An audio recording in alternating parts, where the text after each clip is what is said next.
फ़लस्तीन की आज़ादी का मिशन, यहूदियों को कदम कदम पर धूल चटाने वाला, अकेला ही आलम कुफ्र से टकराने का हौसला रखने वाला, पाक धरती का एक अजीम मुजाहिद। कुफ्र पर लावे की तरह बरसने वाले इस मुजाहिद की तवील दास्तान सुनने के लिए चैनल को सब्सक्राइब कीजिए और वीडियो को लाइक कीजिए। मैं तो बस ये चाहता हूँ कि मेरी जिंदगी का हर लम्हा इसराइल के खिलाफ काम करते गुजरे। गोया तुम हमारे आदमियों को फने मेकअप में माहिर बनाने के लिए हमसे ताउन करने पर तैयार हो। मैं तो हर उस काम के लिए तैयार हूँ जिसके नताइज इसराइल के लिए मुज़र साबित होते हों। बस एक बात का ख्याल रखना, इस कमरे में होने वाली गुफ्तगू यहाँ से बाहर न जाने पाए। अहमद रश से भी तज़किरा मत करना। मुझे वापस अपने कमरे में पहुंचा दिया गया। कर्नल नोमान के पास बहुत देर लग गई थी। इसी मुनासबत से अहमद रश की बेताबी भी बड़ी हुई थी। मैं तो समझा था तुम्हें कहीं और मुंतकिल कर दिया गया है। अहमद रश ने मुझे देखते ही कहा, फिलहाल तो ऐसी कोई बात नहीं हुई। मैंने फीके से अंदाज में मुस्कुरा कर कहा, तो फिर इतनी देर क्यों लग गई? अहमद रश ने मुस्तरिबाना अंदाज में कहा, मैं तो परेशान हो गया था। परेशानी की कोई बात नहीं है रश। कर्नल नोमान मुझसे मालूमात हासिल कर रहा था। इतनी तवील मालूमात? रश ने हैरत से कहा, वो तो तुम्हारे शजरा नसब तक से वाकिफ हो गया होगा। उसे मुतमईन करना भी तो जरूरी था रश, वरना हम रिहा किस तरह होते? रिहाई के अहकामात सादिर कर दिए गए। रश ने खुश होकर कहा, अहकामात तो खैर सादर नहीं किए गए, अलबत्ता ये फैसला कर लिया गया है कि हमें रिहा कर दिया जाएगा। हुक्म सादर किया जाए या फैसला कर लिया जाए, बात तो एक ही है। रश बोला, जब तक अहकामात न आ जाएं, इस फैसले पर अमल दरामद नहीं होगा। किसी भी फैसले पर नहीं हो सकता। ताहम अब हम महज रस्मी तौर पर कैद हैं। मुझे इस बात का अफसोस है कि जैकब हैसनर हाथों से निकल गया। अब मैं उसे अपने हाथों से कत्ल नहीं कर सकूंगा। इस बात पर अफसोस मत करो रश। गनीमत समझो कि तुम लोगों को रिहा किया जा रहा है। मुझे तो अभी मजीद कुछ अरसा कैद में गुजारना पड़ेगा। अभी तो तुम कह रहे थे कि हमें रिहा करने का फैसला कर लिया गया है। अहमद रश ने हैरत से कहा, मेरे अलावा तमाम लोग रिहा कर दिए जाएंगे। दरअसल ये लोग पूरी तरह मुतमईन नहीं हुए हैं। अपने ज़राए से मेरे बयानात की तस्दीक करना चाहते हैं। मैंने तजवीज़ पेश की थी कि तमाम लोगों को कैद रखने के बजाय सिर्फ मुझे कैद में रखा जाए। अगर मेरा कोई एक बयान भी गलत साबित हो तो मैं सजा के लिए हाजिर हूँ।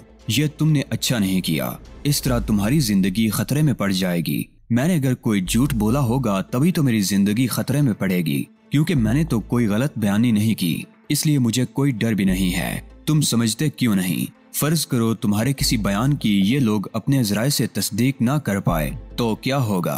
तस्दीक ना कर पाना और बात है और तकजीब हो जाना और बात। ये तो मुमकिन है कि ये लोग किसी बात की तस्दीक ना कर पाएं, मगर ये मुमकिन नहीं है कि मेरी कही हुई कोई बात गलत साबित हो। तुम्हारी मर्जी। अहमद रश ने बुझे हुए लहजे में कहा, मगर अंदर से वो बहुत खुश था। उसी रोज दोपहर के वक्त दोबारा मेरी तलबी हुई। मैंने कर्नल नोमान को बता दिया कि मैंने अहमद रश से क्या गलत बयानी की है। तुमने बहुत अच्छा किया। तुम्हारे यहाँ रुकने के लिए इससे बेहतर जवाज नहीं हो सकता था। मेरा ख्याल है कल तक तुम्हारे साथियों को रिहा कर दिया जाएगा। मैं चाहता हूँ कि जल्द अज जल्द अपना काम शुरू कर दूँ ताकि इसे खत्म करने के बाद कोई और काम कर सकूँ। मैं अभी तुम्हें मेकअप रूम में ले चलूंगा, लेकिन मैंने महसूस किया था कि तुम मेरी बातों से ज्यादा मुतमईन नहीं हुए थे। इसलिए मैंने हाई कमान से मशवरा किया और मुझसे कहा गया है कि मैं तुम्हें इराक की फौजी कुव्वत के बारे में मजीद कुछ बातें बता दूं ताकि तुम पूरी दिलजमी और यकसुई के साथ काम कर सको। ये हकीकत है कर्नल के इसराइल और उसके हवारी बेहद ताकतवर हैं। मेरे लिए यही काफी है कि कोई मुसलमान हुकूमत उन्हें ललकारने का अज़म रखती है। ताहम यह ख्याल अबस है कि उनके मुकाबले में कामयाबी कोई आसान काम होगा। उनके हथियारों का मुकाबला करने के लिए उनसे बेहतर हथियारों का हुसूल लाजमी है। हमने उनसे टकराने का अज़म किया है तो इस पहलू पर बतौर खास नजर रखी है। हमने स्कड मिसाइल की रेंज 250 मील से बढ़ाकर 400 मील तक कर दी है और अब इसराइल हमारी जद में है। मैंने हैरत से कर्नल नोमान को देखा। अब तो तुम और भी ज्यादा नाकाबिले यकीन बातें करने लगे। मैंने कहा, जिस मुल्क ने मिसाइल बनाया है वो खुद तो रेंज में इजाफा न कर सका और तुमने कर लिया। यह कारनामा जेराड बिल नामी माहिर तिबियात का है। उसका असल शोबा तो फिजिक्स था, लेकिन उसे हथियार डिजाइन करने का शौक पैदा हो गया था। हमें उसके बारे में जैसे ही इल्म हुआ हमने फौरन उससे राब्ता किया। वो अमेरिका से नाला था। इसलिए कि अमेरिकी हुकूमत ने उसे 6 माह कैद रखा था। उस पर जनूबी अफ्रीका की हुकूमत से ताउन करने का इल्जाम था। हमारे महकमे को उसके बारे में बिनक मिल गई थी और हमने अपने एजेंट उसके पीछे लगा दिए। हमने उस तक रसाई हासिल करने के लिए कितनी कुर्बानियां दी, ये एक अलग कहानी है। मैं वो कहानी सुनना पसंद करूंगा कर्नल। मैंने उसकी बात काट कर कहा, नहीं, उसमें तुम्हारी दिलचस्पी के लिए कुछ भी नहीं है। मुख्तसरन ये समझ लो कि उस तक रसाई हासिल करने के लिए हमारे कई एजेंटों को अमेरिका में सजा भुगतना पड़ी थी। कई एजेंटों की कुर्बानी के बाद आखिरकार एक एजेंट सजा पाकर उस जेल तक पहुंचने में कामयाब हो गया जिसमें जेराल्ड बिल सजा भुगत रहा था। उसने जब जेराल्ड बिल को हमारी हुकूमत के लिए काम करने की ऑफर की तो उसने थोड़ी सी रद्दोकद के बाद ये ऑफर कबूल कर ली। उस वक्त हमें मालूम नहीं था कि वो हमारे लिए किस कदर कारआमद साबित हो सकता है। ताहम ये जरूर था कि हमें उससे कुछ न कुछ फायदे की तवक्को जरूर थी। दीगर हुकूमतों के लिए वो एक गैर अहम आदमी था, मगर हमारे लिए बहुत अहम था। चुनाचे जब वो कैद से रिहा होकर जिनेवा पहुंचा तो हमारे एजेंट उसके ताक़ुब में थे। हम हर मुमकिन एहतियात बरतना चाहते थे, इसलिए 2 हफ्ते तो हमने महज उसकी निगरानी करने में गुजार दिए। जब हमें यकीन हो गया कि उसकी निगरानी नहीं की जा रही है तो हमने उसे बुलवा लिया। उसे लेने के लिए इराक से एक खुसूसी तैयारा जिनेवा गया था। स्कड मिसाइलों की रेंज बढ़ाने का कारनामा भी उसी का है। ये तो बड़ी दिलचस्प और बड़ी सनसनीखेज कहानी है कर्नल। तुम तो कह रहे थे इसमें दिलचस्पी के लिए कुछ नहीं है। उसने हमारे लिए कुछ और हथियार भी डिजाइन किए हैं। जब दुनिया को उन हथियारों के बारे में मालूम होगा तो उसे दुनिया का जदीद तरीन निजाम करार दिया जाएगा। तुम तो मुझे हैरान किए दे रहे हो कर्नल। मैं सोच भी नहीं सकता था कि तुमने इस हद तक तैयारियां कर रखी हैं। हमारी फौजी कुव्वत का सबसे मजबूत पहलू हमारी तोपें हैं, जिनकी तादाद 3500 से भी ज्यादा है। इनमें 155 मिलीमीटर की 200-300 तोपें भी शामिल हैं, जिनकी रेंज 25 मील तक है। ये रेंज आम तोप खाने की रेंज से दुगनी है। एक दूसरी किस्म की तोप जो उससे भी ज्यादा खतरनाक है, ये 53 टन की 210 मिलीमीटर की तोप है। इसकी रेंज 25 मील तक है। इसकी नाली की लंबाई 36 फुट है और ये 1 मिनट में 300 पाउंड वजनी 4 गोले फेंक सकती है। इसकी खुसूसियात इस एतबार से और भी बढ़ जाती हैं कि इसे सिर्फ 4 मिनट के मुख्तसर से अरसे में नस्ब भी किया जा सकता है और हटाया भी जा सकता है। इसको इस्तेमाल करने के फौरन बाद इसे निशाना बनाना इसलिए मुश्किल हो जाता है कि इसे अपनी जगह से हटाया जा सकता है। गुज़श्ता कुछ अरसे से कीमियावी हथियारों का बहुत चर्चा है। क्या वाकई इराक के पास इस किस्म के हथियार मौजूद हैं? न सिर्फ मौजूद हैं बल्कि इन्हें मिसाइलों के जरिए तवील फासलों तक फेंकने का निजाम भी मौजूद है। हमारी हर मुमकिन कोशिश यही है कि हमें ईरान के खिलाफ कीमियावी हथियार न इस्तेमाल करना पड़े, इसलिए कि इराक की ये तैयारियां खालिस्तन इसराइल के लिए हैं। तुम्हारी बयान करदा बातें बहुत मुतासिर कुन हैं, मगर एक बात समझ में नहीं आई। इसराइल के पास एटमी हथियार तो यकीनन मौजूद हैं। जब उसका बस नहीं चलेगा तो वो इराक के खिलाफ एटम बम इस्तेमाल भी कर सकता है। तुम लोगों ने इस पहलू की तरफ तवज्जो नहीं दी। कर्नल नोमान की होंठों पर मुस्कुराहट नमूदार हुई। बड़ी अफसानवी सी बात है मगर है हकीकत, और ये सब कुछ मैं तुम्हें इसलिए बता रहा हूँ कि अव्वल तो इन बातों पर कोई यकीन नहीं करेगा। बिलफर्ज किसी को यकीन आ भी जाए तो उसमें हमारे नुकसान का पहलू तकरीबन न होने के बराबर है। एटमी हमले से बचाव के लिए बगदाद में एक ज़ेरे ज़मीन दुनिया तामीर की गई है। हमें अंदाजा है कि अगर जंग हुई तो तवील होगी और जंग की तवालत से तंग आकर हम पर एटमी हथियार आजमाए जा सकते हैं। ये ज़ेरे ज़मीन दुनिया उन बंकर्स पर मुश्तमिल है जो ज़मीन में 125 फुट गहराई में तामीर किए गए हैं। इन पर एटमी हमलों का भी असर नहीं हो सकता और इसे पूरी तरह से सील कर दिया गया है। इन बंकर्स में जरूरियात जिंदगी की हर सहूलत मुहैया होगी। हर बंकर एयर कंडीशन है और इसमें पानी की सप्लाई के लिए भी ज़ेरे ज़मीन कुदरती पानी को जरिया बनाया गया है, जिसकी गहराई 1000 फुट से भी ज्यादा है। इतनी गहराई में पानी को एटमी हमले से भी आलूदा नहीं किया जा सकता। इन्हीं बंकर से मवासलाती निज़ाम और नशरियाती निज़ाम भी कंट्रोल हो सकता है। इन बंकर्स के नक्शे यहीं बनाए गए थे और ज़ाया भी कर दिए गए। अब पूरी दुनिया में इनकी एक भी नकल मौजूद नहीं है। मैं तुम्हारा शुक्रिया अदा नहीं कर सकता कर्नल कि तुमने मुझे इस हद तक काबिल एतमाद समझा, वरना कौन अपने फौजी राज किसी पर जाहिर करता है। गैरियत की बातें मत करो अली। तुम हमारे लिए इतने ही बाएतमाद हो जितना हमारे अपने मुल्क का कोई फौजी हो सकता है।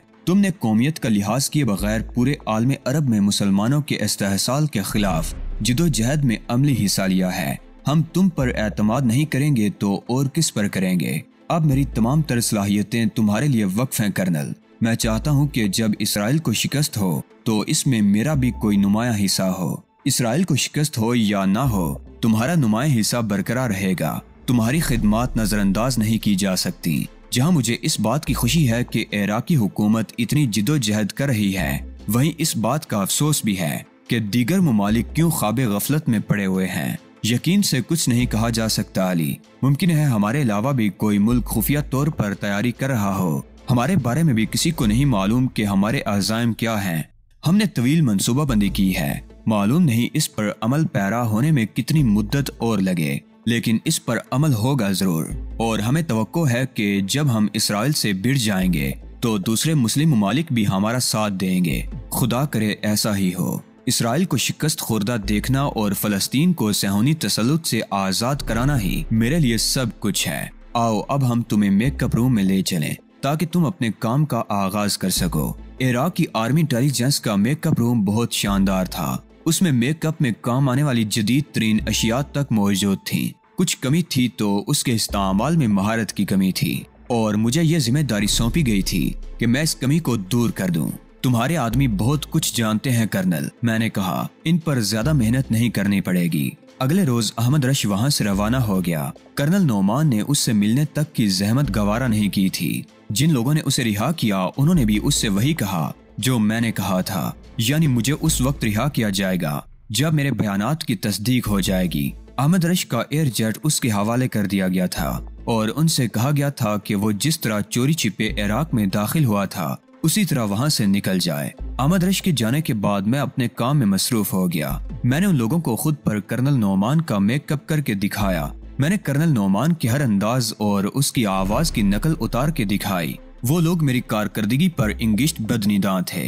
हैरानी की कोई बात नहीं है। मैंने कर्नल नोमान से कहा, जो अपने डुप्लीकेट की खबर पाकर मेकअप रूम में दौड़ा चलाया था।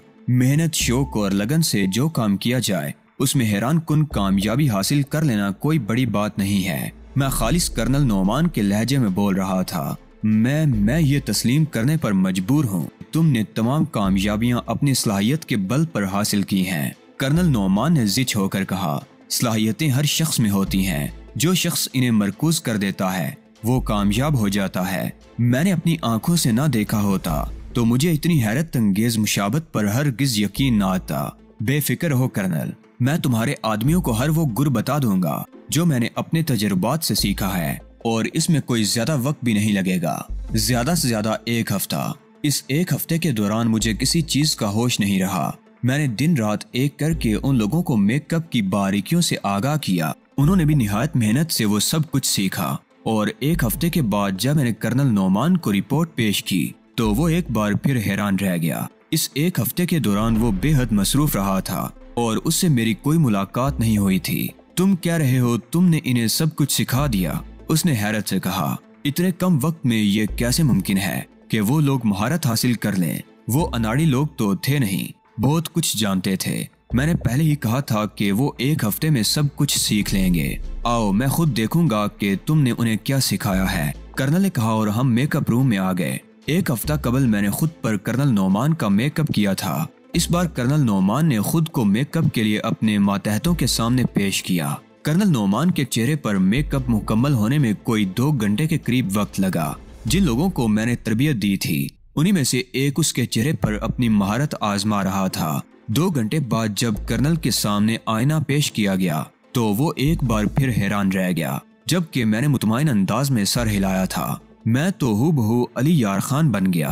कर्नल नोमान ने मुतखय्यराना लहजे में कहा, मेरे पास जो कुछ था मैंने इन्हें मुंतकिल कर दिया है और अब तुम मुझे अगला काम बताओगे। ठीक है, कर्नल नोमान ने कहा, तुमने गैर मामूली कारकर्दगी का मुजाहरा किया है। अब मैं पूरे एतमाद से तुम्हारे अगले मिशन के बारे में फैसला कर सकूंगा। कर्नल नोमान ने मेकअप साफ कराया और हम मेकअप रूम से बाहर आ गए। हमारे महकमे का एक उसूल है, कर्नल ने कॉरिडोर में चलते हुए मुझसे कहा, हमारा कोई एजेंट जब भी कोई मुहिम कामयाबी से इख्तिताम तक पहुंचाता है तो हम उसे इनाम जरूर देते हैं। तुमने अपनी पहली मुहिम में जो हैरान कुन कारकर्दगी का मुजाहरा किया है उसी एतबार से तुम्हारा इनाम भी बड़ा होना चाहिए। रुपए पैसे की मेरी नजर में कोई अहमियत नहीं है, मैंने कहा और ना ही दौलत का हुसूल मेरे लिए कभी कोई मसला रहा है। कर्नल चलते चलते रुक कर मुझे घूरने लगा। वो गुराया, ये बात है तो तुम अपने कमरे में जाओ, मैं तुम्हारे बारे में सोच कर कोई फैसला करूंगा। वो मेरा जवाब सुनने के लिए रुका नहीं और एड़ियों के बल घूम कर दूसरी तरफ चला गया। मैं उसकी सरकत पर नाच कर रह गया। उसके रवैये की अचानक तब्दीली मेरे फहम से बाला तर थी। मैंने ऐसी तो कोई बात नहीं की थी जो वो इतना गुस्से में आ गया। मैं चंद लम्हे वहीं खड़ा रहा। मुझे गुस्सा भी आ रहा था और हैरत भी हो रही थी। इससे पहले तो उसने ऐसी कोई हरकत नहीं की थी। जितनी बार भी मिला था निहायत खुश इखलाकी से पेश आया था, लेकिन इस वक्त एक मामूली सी बात पर आपे से बाहर हो गया था। मैंने सर झटक कर अपने ख्यालात से छुटकारा पाने की कोशिश की और अपने कमरे की तरफ बढ़ गया।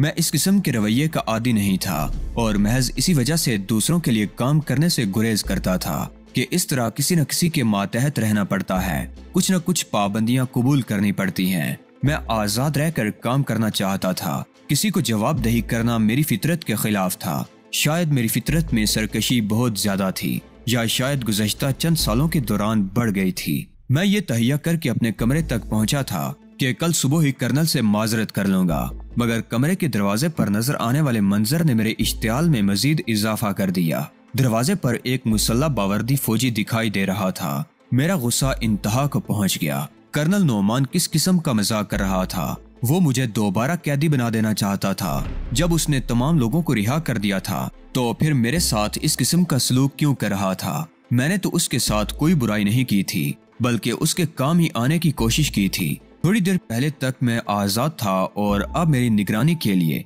एक मुसल्ला फौजी मुतय्यन कर दिया गया था। एक लम्हे के लिए मेरे जी में आई कि इस फौजी की गर्दन मरोड़ कर रख दूं, मगर मैंने तेजी से खुद को संभाल लिया। उस बेचारे का क्या कसूर था? वो तो हुक्म का गुलाम था। जिस तरह उसे कहा गया था वो वही कर रहा था।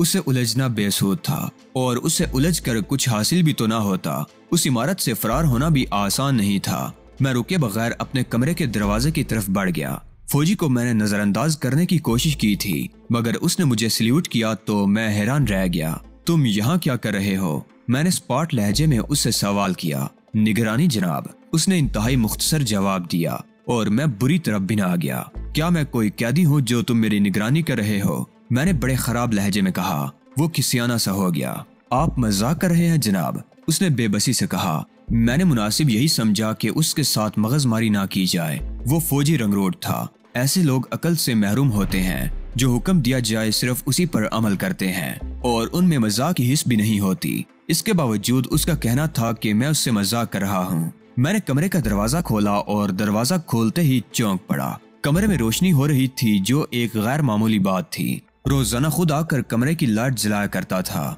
यकीनन अंदर कोई मौजूद था। मुझे यह भी नहीं मालूम था कि कमरे में कौन है, मगर इस इमारत में बगैर इजाजत किसी के दाखिले का तस्वुर भी नहीं किया जा सकता था। इसलिए यह तो इत्मीनान था कि अंदर जो कोई भी है उससे कम से कम मुझे कोई खतरा नहीं हो सकता। इसके बावजूद मैं मोहतात अंदाज में अंदर दाखिल हुआ। एहतियात बहरहाल अच्छी चीज होती है। कमरे में बेड पर मौजूद शख्सियत को देखकर मुझे वाकई हैरत हुई। वो मरियम ब्रैंस्टन थी। अली, उसने मुझे देखते ही सुरीली आवाज में कहा और दौड़कर मुझसे लिपट गई। मैं अपने दिफा में कुछ न कर सका। एक लम्हे के अंदर अंदर मेरी समझ में सारी बात आ गई। कर्नल नोमान जिस इनाम की बात कर रहा था वो मरियम ब्रैंस्टन थी और दरवाजे पर फौजी भी उसकी वजह से मुतय्यन किया गया था। अभी मैं मरियम की सुरीली चीख के जवाब में कुछ कह भी नहीं पाया था कि दफातन कमरे में एक कहकहा गूंजा। इनाम पसंद आया अली? ये कर्नल नोमान की आवाज थी जो कमरे में किसी पोशीदा मकाम पर नस्ब स्पीकर के जरिए सुनाई दे रही थी।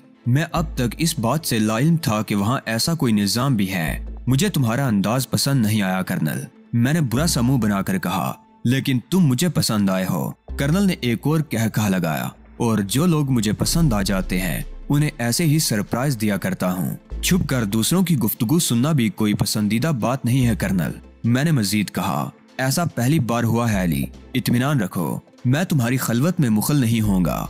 हम दोस्तों की जाती गुफ्तगू सुनने को उससे भी बड़ा इखलाकी जुर्म समझते हैं जितना ये है। तुम्हारी खलाकियात अपनी जगह कर्नल, लेकिन मैंने सिर्फ एक मुलाकात की ख्वाहिश जाहिर की थी। तुम नौजवान हो अली, इसे मेरी तरफ से तोहफा समझो। बड़ी मुश्किल से आर्जी तौर पर इसकी आर्जी जान बख्शी करा सका हूँ, महज तुम्हारी खातिर। मेरी जिंदगी का मकसद तुम्हारे सामने है कर्नल। मेरे पास लगवियात की गुंजाइश नहीं है। तुम 24 घंटे काम नहीं कर सकते अली। काम के साथ तफरी भी तो जरूरी होती है। तफरी नहीं करोगे तो तुम्हें जंग लग जाएगा। जिंदगी मुख्तसर और कारकर्दगी मुतासिर होगी। काम के वक्त काम और तफरी के वक्त तफरी। इसे अपनी जिंदगी का उसूल बना लो और फुर्सत के औकात को रंगीन तर बनाना सीखो। तुम्हारे और मेरे नजरियात में जमीन आसमान का फर्क है। मेरे लिए काम ही सबसे बड़ी रंगीनी है। तो फिर मेरा दूसरा और आखिरी नजरिया भी सुन लो। हरीफ को हर महाज पर जेर करने के जरिए उसूल से इस्ताफादा करो। बस अब मैं स्पीकर ऑफ कर रहा हूँ।